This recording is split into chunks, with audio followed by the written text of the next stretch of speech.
বৃহস্পতিবার 27শে মার্চ রায়গঞ্জ বিশ্ববিদ্যালয়ের এসসি ও এসটি সেলের পক্ষ থেকে মতুয়া ধর্মগুরু শ্রী শ্রী হরিচাঁদ ঠাকুরের আবির্ভাব তিথি পালন করা হলো।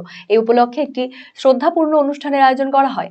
উপস্থিত ছিলেন উপাচার্য দীপক কুমার রায় সহ অনেকেই। উপাচার্য বলেন, এবারে শ্রী শ্রী হরিচাঁদ ঠাকুরের 219তম আবির্ভাব দিবস পালন করা হলো। আজ থেকে 200 বছর আগে অধুনা বাংলাদেশের গোপালগঞ্জে মতুয়া আন্দোলনের মধ্যে দিয়ে আত্মজাগরণ তৈরি করেছেন তিনি। বাংলার নবজাগরণের একটি গুরুত্বপূর্ণ অধ্যায় সেটি। সেই অধ্যায়কে স্মরণে রেখে নিম্নবর্ণীয় মানুষের জন্য আন্দোলনকে কুর্নিশ জানিয়ে এদিনের এই অনুষ্ঠান।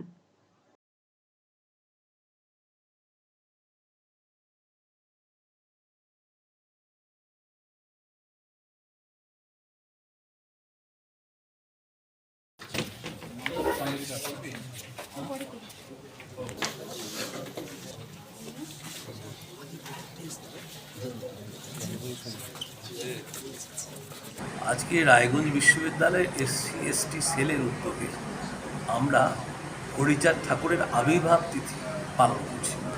আমরা সকলেই জানি 219তম আবির্ভাব তিথি আজকে, এবং যে হরিচাঁদ ঠাকুর গোপালগঞ্জে অধুনা বাংলাদেশে গোপালগঞ্জে আন্দোলন শুরু করেছিলেন, সেই আন্দোলনের মধ্য দিয়ে নমশূদ্র সমাজের যে মতুয়া আন্দোলন, এবং মতুয়া আন্দোলনের মধ্য দিয়ে আজকের থেকে 200 বছর আগে যে আত্মজাগরণ তিনি তৈরি করেছেন, আমরা বিশ্বাস করি বাংলার নবজাগরণের একটি গুরুত্বপূর্ণ অধ্যায়।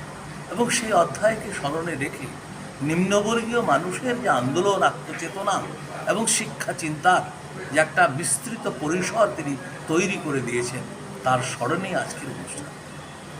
কী কী আজকের অনুষ্ঠানে থাকছে? আজকের অনুষ্ঠানে বিভিন্ন বিষয় বক্তা রয়েছেন, হরিচাঁদ ঠাকুর সম্পর্কে তারা বলবেন, এবং একটা ছোট্ট সাংস্কৃতিক অনুষ্ঠান